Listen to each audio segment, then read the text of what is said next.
Bonjour et bienvenue dans cette nouvelle vidéo dans laquelle nous allons une nouvelle fois parler de toi. Et aujourd'hui je vais te dire si tu es une personne qui peut facilement être manipulée. Alors attention, ici manipulation c'est un bien grand mot. On pourrait aussi parler d'une personne, si tu es une personne qui peut facilement être persuadée ou convaincue.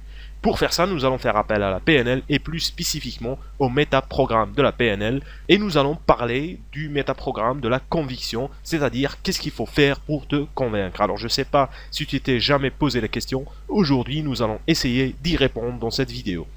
Donc, pour qu'une personne puisse te convaincre d'une idée, il y a deux choses qui sont importantes. La première, c'est la façon avec laquelle il va te présenter l'idée. Deuxièmement, c'est la fréquence avec laquelle il va présenter ce message. Commençons tout d'abord par la façon. Si tu es une personne qui est convaincue de façon visuelle, c'est-à-dire qu'il doit te montrer quelque chose, il doit te faire voir quelque chose, il doit utiliser des schémas, des graphes, des diagrammes, tu dois le voir. Et c'est probablement une personne avec conviction visuelle qui a inventé le fameux « il faut le voir pour le croire ». Mais tu peux aussi être une personne qui a une conviction auditive. Là, il faut qu'il t'explique la chose. Il faut qu'il structure son explication. Tu dois l'écouter, tu dois bien l'écouter, tu dois l'entendre, tu dois entendre son explication. Et ceci explique probablement cette situation qui t'est sûrement arrivée où t'envoies un email à une personne en lui demandant de faire quelque chose. Il ne le fait pas. Il le fera seulement quand tu vas l'appeler et lui demander de faire. Pourquoi? Parce qu'il aura eu besoin d'une conviction auditive. Et enfin, tu as les gens qui vont être convaincus seulement par l'expérience. Ce genre de personnes, les diagrammes, les schémas, les graphes, ils s'en foutent, ça les ennuie. Tu leur expliques, ça les ennuie aussi. Ils doivent faire l'expérience eux-mêmes pour être convaincus. Là, tu vas me dire, ok, bon, moi, je suis pas convaincu, je vois pas elle est où la manipulation dans tout ça. Eh ben, tu as raison, mais attends, parce qu'il y a aussi la fréquence. Et c'est la fréquence qui est importante. Alors la fréquence, c'est quoi? C'est combien de fois on doit te répéter le message, on doit te répéter l'information pour que tu sois convaincu. Et d'après la PNL, il existe 4 types de personnes en rapport avec la fréquence. Tu as les gens qui vont être immédiatement convaincus. C'est le genre de personnes que vous pouvez convaincre facilement. Ils sont des gens auxquels il est très facile de vendre quelque chose parce qu'ils sont convaincus immédiatement. Ils donnent leur appui et soutien aux nouvelles idées très facilement et très rapidement. Ils arrivent aux conclusions sans preuve évidente. Et pour eux, tout est vrai tant qu'il n'y a pas preuve du contraire. Et ils représentent 8% de la population générale.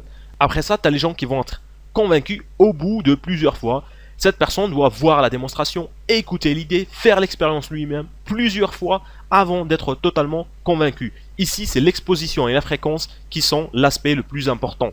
Et ça explique une situation qui t'est probablement arrivée. Tu expliques quelque chose à quelqu'un, tu l'expliques, tu expliques, il n'est pas convaincu, il revient te voir une semaine après, il te redit la même idée, comme si c'était la première fois qu'il venait de l'entendre. Et ça avait tendance à m'énerver. Mais maintenant que je sais que cette personne avait besoin d'écouter l'idée un certain nombre de fois avant d'être convaincu, je comprends mieux et je ne suis plus aussi en colère. Et à votre avis, c'est qui les gens qui ont maîtrisé ce type de manipulation pour convaincre les gens? Eh ben, ce sont les gens de la publicité et les médias parce qu'ils savent que s'ils vous répètent le message un certain nombre de fois, il y a des gens qui vont le croire. Et d'ailleurs, il y a un chiffre assez effrayant, c'est le chiffre 6, parce que les études ont montré que si on vous répète un message plus de 6 fois, il y a de grandes chances pour que vous alliez le croire. Bon, après, tu as les gens qui vont être convaincus au bout d'un certain temps. Cette personne a besoin d'une période de temps pour être convaincue. Ici, c'est le temps qui est important, pas le nombre. Par exemple, si vous recherchez leur soutien pour un projet et qu'ils vous disent « je vais y réfléchir », il n'est pas en train de te dire non poliment, il va réellement y réfléchir, il a besoin de temps pour réfléchir. Par exemple, ce genre de personne aurait besoin de travailler avec vous pendant 6 mois avant qu'il ne soit totalement convaincu que vous pouvez faire le travail. Et c'est probablement une personne avec ce métaprogramme qui a inventé la période d'essai où elle s'est dit moi j'ai besoin d'un certain bout de temps pour essayer ce truc avant d'être totalement convaincu que je le veux.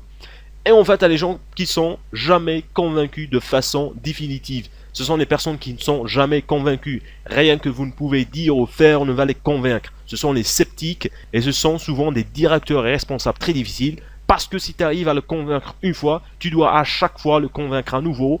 Bon, c'est un état d'esprit qui peut être très utile dans le contrôle de qualité ou comme un état d'esprit scientifique où la personne remet tout en question. Il est parfait pour le progrès scientifique.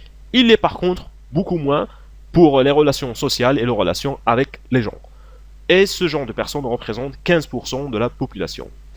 Et là tu vas me dire, oui mais tu m'as pas dit quel genre de personnes sont les plus facilement manipulées. Alors c'est clair que les gens qui ont une fréquence de conviction immédiats sont facilement manipulés, la situation va empirer si ce sont des personnes qui doivent être convaincues de façon auditive. C'est-à-dire que là, une personne qui sait bien s'exprimer, qui sait bien communiquer, va facilement les manipuler, va immédiatement les manipuler.